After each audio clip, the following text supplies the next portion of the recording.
ರಾಜ್ಯದ ಬಹುತೇಕ ಕಡೆ ಮುಂಗಾರು ಮಳೆ ಕ್ಷೀಣಗೊಂಡಿದೆ. ಬಿತ್ತನೆ ಟೈಮ್ ಮುಗಿತಾ ಇದ್ರೂ ಸರಿಯಾದ ಮಳೆ ಆಗ್ತಾ ಇಲ್ಲ. ಜೂನ್ 2ನೇ ವಾರ ಭರ್ಜರಿ ಮಳೆಯಾಗಿ ಕೆರೆಕಟ್ಟೆ ಡ್ಯಾಂಗಳಿಗೆ ಒಂದಿಷ್ಟು ನೀರು ಬರಬೇಕಾಗಿತ್ತು.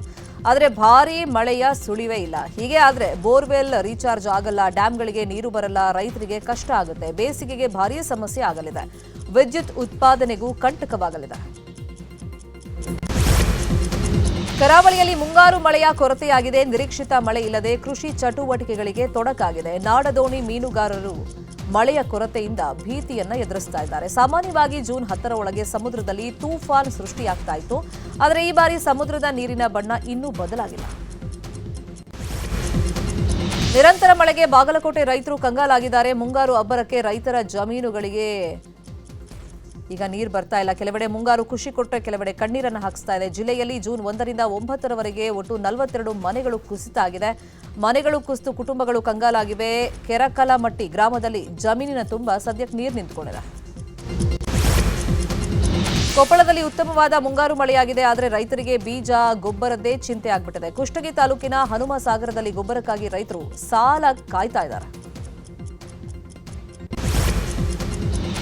ಬೆಳಗಾವಿ ಜಿಲ್ಲೆಯಲ್ಲಿ ಮಳೆಯಿಂದಾಗಿ ಹುಬ್ಬಳ್ಳಿ ಧಾರವಾಡ ಅವಳಿ ನಗರಕ್ಕೆ ಪೂರೈಸೋ ನೀರು ಮಣ್ಣು ಮಿಶ್ರಿತವಾಗಿ ಪೂರೈಕೆಯಾಗ್ತಾ ಇದೆ. ಮಣ್ಣು ಮಿಶ್ರಿತ ನೀರು ಯಥೇಚ್ಛವಾಗಿ ಬರ್ತಾ ಇರೋದ್ರಿಂದ ಶುದ್ಧೀಕರಣ ಪ್ರಕ್ರಿಯೆಯಲ್ಲಿ ತೊಡಕಾಗಿದೆ. 2-3 ದಿನಗಳ ಕಾಲ ಕಾಯಿಸಿ ಆರಿಸಿದ ನೀರು ಕುಡಿಯುವಂತೆ ಜನತೆಗೆ ಮಹಾನಗರ ಪಾಲಿಕೆ ಮನವಿಯನ್ನು ಮಾಡಿಕೊಂಡಿದೆ. ನಿನ್ನೆ ದೆಹಲಿಗೆ ತೆರಳಿರುವಂತಹ ಸಿಎಂ ಡಿಕೆಶಿ ಹಾಗೂ ಡಿಸಿಎಂ ಪರಮೇಶ್ವರ್ ಖಾತೆ ಬಿಕ್ಕಟ್ಟು ಶಮನಕ್ಕೆ ಸರ್ಕಸ್ ಅನ್ನ ಮಾಡ್ತಾ ಇದ್ದಾರೆ. ನಿನ್ನೆ ಸೋನಿಯಾ ಗಾಂಧಿ ಹಾಗೂ ರಾಹುಲ್ ಗಾಂಧಿ ಭೇಟಿ ಮಾಡಿದ್ದಾರೆ. ಸಂಪುಟದ 2ನೇ ಪಟ್ಟಿ ಬಗ್ಗೆನೂ ಚರ್ಚೆಯನ್ನ ಮಾಡ್ತಾ ಇದ್ದಾರೆ ಎನ್ನಲಾಗಿದೆ. ದೆಹಲಿಯಲ್ಲಿರುವಂತಹ ಸಿಎಂ ಡಿಕೆ ಶಿವಕುಮಾರ್ ಕೇಂದ್ರದ ಹಲವು ಮಂತ್ರಿಗಳನ್ನ ಭೇಟಿ ಮಾಡಿದ್ದಾರೆ. ಕೇಂದ್ರ ವಸತಿ ಮತ್ತು ನಗರಾಭಿವೃದ್ಧಿ ಸಚಿವ ಮನೋಹರ್ ಲಾಲ್ ಖಟ್ಟರ್ ಅವರನ್ನ ಭೇಟಿ ಮಾಡಿದ್ದಾರೆ. ಕೇಂದ್ರ ಸಚಿವ ಖಟ್ಟರ್ಗೆ ರಾಜ್ಯದ ಹಲವು ಯೋಜನೆಗಾಗಿ ಅನುಮತಿ ಕೋರಿ ಮನವಿಯನ್ನ ಸಲ್ಲಿಸಿದ್ದಾರೆ.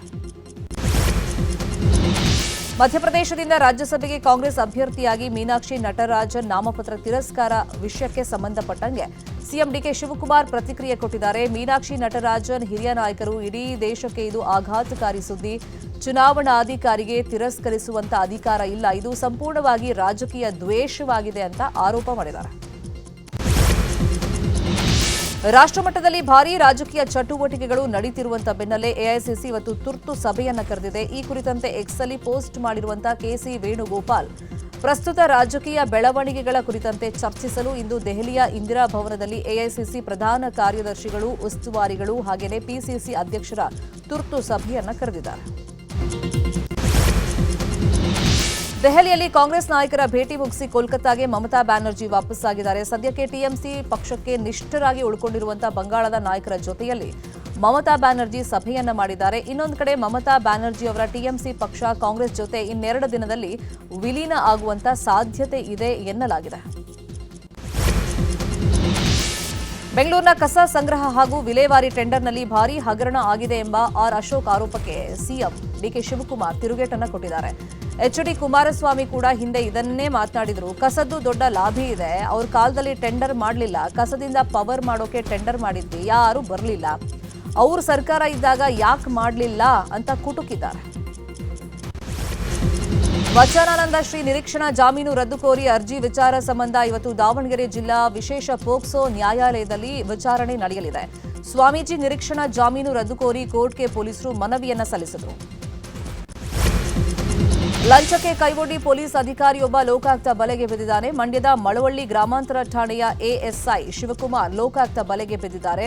ಆರೋಪಿಯೊಬ್ಬನಿಂದ 10,000 ಲಂಚಕ್ಕೆ ಎಎಸ್ಐ ಶಿವಕುಮಾರ್ ಬೇಡಿಕೆ ಇಟ್ಟಿದ್ದ. ರಾತ್ರಿ ಠಾಣೆಯಲ್ಲೇ ಲಂಚ ಪಡೆಯುವಾಗ ಲೋಕಾಯುಕ್ತ ಅಧಿಕಾರಿಗಳು ದಾಳಿ ಮಾಡಿದ್ದಾರೆ. ಸಿಎಂ ಡಿಕೆ ಶಿವಕುಮಾರ್ ಮೊದಲ ಸಂಪುಟ ಸಭೆಯಲ್ಲಿ ಘೋಷಣೆ ಮಾಡದಂಗೆ ಪ್ರತಿ ತಾಲೂಕಿನಲ್ಲಿ ರೌಡಿಗಳ ನಿಯಂತ್ರಣಕ್ಕೆ ವಿಶೇಷ ತಂಡ ರಚನೆಗೆ ಆದೇಶವನ್ನು ನೀಡಿದರು. ಇದರ ಬೆನ್ನಲ್ಲೇ ಬಾಗಲಕೋಟೆ ಜಿಲ್ಲೆಯಲ್ಲಿ ರೌಡಿಸಂ ನಿಗ್ರಹ ದಳ ಕಾರ್ಯಾಚರಣೆ ಆರಂಭ ಮಾಡಿದೆ. ಜಿಲ್ಲೆಯ ವಿವಿಧ ಪೊಲೀಸ್ ಠಾಣೆ ವ್ಯಾಪ್ತಿಯಲ್ಲಿ ರೌಡಿಗಳ ಮನೆಗಳಲ್ಲಿ ಶೋಧ ನಡೆಸಿ ಮಾರಕಾಸ್ತ್ರಗಳು, ಶಸ್ತ್ರಾಸ್ತ್ರಗಳು, ವೈಯಕ್ತಿಕ ದಾಖಲಾತಿಗಳನ್ನು ಪರಿಶೀಲನೆ ಮಾಡಲಾಗಿದೆ. ಶಸ್ತ್ರಾಸ್ತ್ರಗಳು, ದಾಖಲೆಗಳು ಇಲ್ಲದ ವಾಹನಗಳನ್ನು ವಶಕ್ಕೆ ಪಡೆಯಲಾಗಿದೆ.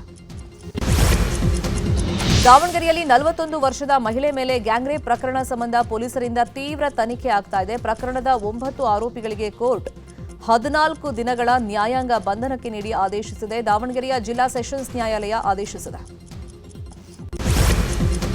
ದರ್ಶನ್ ಪತ್ನಿ ವಿಜಯಲಕ್ಷ್ಮಿಗೆ ಸೋಷಿಯಲ್ ಮೀಡಿಯಾದಲ್ಲಿ ಕಿಡಿಗೇಡಿಗಳು ಮತ್ತೆ ಅಶ್ಲೀಲ ಕಮೆಂಟ್ ಮಾಡಿ ಕಿರುಕುಳವನ್ನ ಕೊಡ್ತಾ ಇದ್ದಾರೆ. ಈ ಬಗ್ಗೆ ವಿಜಯಲಕ್ಷ್ಮಿ ಪೊಲೀಸರ ಗಮನಕ್ಕೆ ತಂದಿದ್ದಾರೆ. ಕಿಡಿಗೇಡಿಗಳು ಜಲಗಾರ ಯೂನಿವರ್ಸಿಟಿ ಹೆಸರಿನ ನಕಲಿ ಖಾತೆ ತೆರೆದು ಅಶ್ಲೀಲ ಪದಗಳಿಂದ ನಿಂದಿಸಿದ್ದಾರೆ. ಅಲ್ಲದೆ ವಿಜಯಲಕ್ಷ್ಮಿ ಮೂವಿಗೆ ಹೋದ ವಿಡಿಯೋ ಹಾಕಿ ಕೆಟ್ಟದಾಗಿ ಕಮೆಂಟ್ ಹಾಕಿ ಇವರೇ ನೋಡಿ ಕ್ರಿಮಿನಲ್ ದರ್ಶನ್ ಹೆಂಡತಿ ಅಂತ ಟ್ರೋಲ್ ಮಾಡಿದ್ದಾರೆ. ಚಾಮರಾಜನಗರದಲ್ಲಿ ಜೂಜಾಟದಲ್ಲಿ ತೊಡಗಿದ್ದ ಇಬ್ಬರು ಪೊಲೀಸ್ ಸಿಬ್ಬಂದಿಯನ್ನು ಅಮಾನತು ಮಾಡಲಾಗಿದೆ. ಜಿಲ್ಲಾ ಸಶಸ್ತ್ರ ಮೀಸಲು ಪಡೆಯ ಎಆರ್ಎಸ್ಐ ನಾಗೇಶ್ ಹಾಗೂ ಮಹಿಳಾ ಪೊಲೀಸ್ ಠಾಣೆಯ ಕಾನ್ಸ್ಟೇಬಲ್ ಮಲ್ಲಿಕಾರ್ಜುನ್ ಅನ್ನ ಜಿಲ್ಲಾ ಪೊಲೀಸ್ ವರಿಷ್ಠಾಧಿಕಾರಿ ಎಂ ಮುತ್ತುರಾಜ್ ಅಮಾನತು ಮಾಡಿ ಆದೇಶವನ್ನು ಹೊರಡಿಸಿದ್ದಾರೆ. ಐತಿಹಾಸಿಕ ಕ್ಷೇತ್ರ ಚಂದ್ರಗುತ್ತಿ ಶ್ರೀ ರೇಣುಕಾಂಬ ದೇವಸ್ಥಾನದ ಕಾಣಿಕೆ ಹುಂಡಿ ಎಣಿಕೆ ಕಾರ್ಯ ನಡೆದಿದೆ. ಕಳೆದ ಮಾರ್ಚ್ ತಿಂಗಳಲ್ಲಿ ಒಟ್ಟು 14,20,755 ರೂಪಾಯಿ ಸಂಗ್ರಹವಾಗಿತ್ತು. ಈ ಬಾರಿ ದೇವಸ್ಥಾನದ ಹುಂಡಿಯಲ್ಲಿ 33,90,580 ರೂಪಾಯಿ ಕಾಣಿಕೆ ಸಂಗ್ರಹವಾಗಿದೆ. ಚಾಮರಾಜನಗರ ಜಿಲ್ಲೆ ಗುಂಡ್ಲುಪೇಟೆ ತಾಲೂಕಿನ ಹೆಗ್ಗಡಹಳ್ಳಿ ಗ್ರಾಮದಲ್ಲಿರುವಂತಹ ನಂಜುಂಡೇಶ್ವರ ದೇವಾಲಯದಲ್ಲಿ ಕಳ್ಳತನವಾಗಿದೆ. ದೇವಸ್ಥಾನದ ಬೀಗ ಒಡೆದು ಗರ್ಭಗುಡಿಗೆ ನುಗ್ಗೋದಕ್ಕೆ ಪ್ರಯತ್ನ ಪಟ್ಟಿರುವಂತಹ ಕಳ್ಳರು ದೇಗುಲದಲ್ಲಿದ್ದ ಗೋಲಕ ಕದ್ದಿದ್ದಾರೆ. ಬೇಗೂರು ಪೊಲೀಸ್ ಠಾಣೆಯಲ್ಲಿ ಪ್ರಕರಣ ದಾಖಲಾಗಿದೆ. ಜೂನ್ 13ರಿಂದ 18ರವರೆಗೆ ಪ್ರಧಾನಿ ಮೋದಿ ವಿದೇಶ ಪ್ರವಾಸವನ್ನು ಕೈಗೊಂಡಿದ್ದಾರೆ. ಫ್ರಾನ್ಸ್ ಮತ್ತು ಸ್ಲೋವೋಕಿಯಾ ದೇಶಗಳಿಗೆ 6 ದಿನಗಳ ಪ್ರವಾಸವನ್ನು ಕೈಗೊಳ್ಳುತ್ತಾ ಇದ್ದಾರೆ. ಇದೇ ವೇಳೆ G7 ವಿವಾಟೆಕ್ ಶೃಂಗಸಭೆಯಲ್ಲಿ ನಮೋ ಪಾಲ್ಗೊಳ್ಳುತ್ತಾರೆ. ಎರಡೂ ದೇಶಗಳ ಭೇಟಿ ವೇಳೆ ಪ್ರಧಾನಿ ಮೋದಿ ದ್ವಿಪಕ್ಷೀಯ ಮಾತುಕತೆ ನಡೆಸಲಿದ್ದಾರೆ. ಕೊಲ್ಲಿ ದೇಶಗಳಲ್ಲಿ ಯುದ್ಧದ ಕಾವು ಜೋರಾಗಿದೆ. ಈ ನಡುವೆ ಹರ್ಮುಜ್ ಜಲಸಂಧಿ ಮೇಲೆ ಅಮೆರಿಕ ಹಿಡಿತ ಸಾಧಿಸಿದಂಗೆ ಕಾಣ್ತಾ ಇದೆ. ಜಲಸಂಧಿ ಮೂಲಕ 1,000 ಮಿಲಿಯನ್ ಬ್ಯಾರಲ್ ತೈಲ ಸಾಗಣೆ ಮಾಡಿದ್ದೀವಿ. ನಮ್ಮ ಸೀಕ್ರೆಟ್ ಆಪರೇಷನ್ ಹಾಗೂ ನಮ್ಮ ತಾಕತ್ ಬಗ್ಗೆ ನಿಮ್ಗೆ ಗೊತ್ತಿಲ್ಲ ಅಂತ ಟ್ರಂಪ್ ಇರಾನ್ಗೆ ವಾರ್ನಿಂಗ್ ಅನ್ನು ಕೊಟ್ಟಿದ್ದಾರೆ. ಮಧ್ಯಪ್ರಾಚ್ಯ ಬಿಕ್ಕಟ್ಟು ತೀವ್ರಗೊಂಡ ಬೆನ್ನಲ್ಲೇ ಚಿನ್ನ ಹಾಗೂ ಬೆಳ್ಳಿ ದರ ಕುಸಿತ ಕಂಡಿವೆ. ಬೆಂಗಳೂರಲ್ಲಿ 24 ಕ್ಯಾರೆಟ್ನ 10 ಗ್ರಾಂ ಚಿನ್ನದ ಬೆಲೆಯಲ್ಲಿ 4,300 ರೂಪಾಯಿ ಇಳಿಕೆಯಾಗಿದೆ. ಬೆಳ್ಳಿ ದರವೂ ಕಡಿಮೆಯಾಗಿದ್ದು ಕೆಜಿಗೆ 10,000 ರೂಪಾಯಿ ಕುಸಿದಿದೆ. ಸ್ಕೂಲ್ ಫೀಸ್ ವಿಷಯವಾಗಿ ಶಿಕ್ಷಕನಿಗೆ ವಿದ್ಯಾರ್ಥಿಯೊಬ್ಬ ಸ್ವಿಫ್ಟ್ ಕಾರ್ ಗಿಫ್ಟ್ ಅನ್ನು ಕೊಟ್ಟಿದ್ದಾನೆ. ಹಾವೇರಿ ಜಿಲ್ಲೆಯ ಹಾನಗಲ್ನಲ್ಲಿ ಘಟನೆ ನಡೆದಿದೆ. ವಿದ್ಯಾರ್ಥಿ ನವೀನ್ ವಿದ್ಯಾಭ್ಯಾಸಕ್ಕೆ ವಿಜ್ಞಾನ ಶಿಕ್ಷಕ ಸಿಎಸ್ ವಸ್ತ್ರದ್ ಆಸರೆಯಾಗಿದ್ರು. ಹೀಗಾಗಿ ನೆಚ್ಚಿನ ಶಿಕ್ಷಕನಿಗೆ ವಿದ್ಯಾರ್ಥಿ ಸ್ವಿಫ್ಟ್ ಕಾರನ್ನು ಗಿಫ್ಟ್ ಆಗಿ ಕೊಟ್ಟಿದ್ದಾರೆ. ತಮಿಳುನಾಡು ಸಿಎಂ ಜೋಸೆಫ್ ವಿಜಯ್ ರಾಜ್ಯಕ್ಕೆ ಆಗಮಿಸ್ತಾ ಇದ್ದಾರೆ. ಕೊಲ್ಲೂರು ಮೂಕಾಂಬಿಕೆಯ ದರ್ಶನಕ್ಕಾಗಿ ವಿಜಯ್ ಆಗಮಿಸ್ತಾ ಇದ್ದಾರೆ. ನಾಳೆ ಮಧ್ಯಾಹ್ನ 3 ಗಂಟೆಗೆ ಕೊಲ್ಲೂರಿಗೆ ಆಗಮಿಸಲಿರುವಂತಹ ವಿಜಯ್ ದೇವಿಯ ದರ್ಶನವನ್ನ ಪಡೆಯಲಿದ್ದಾರೆ.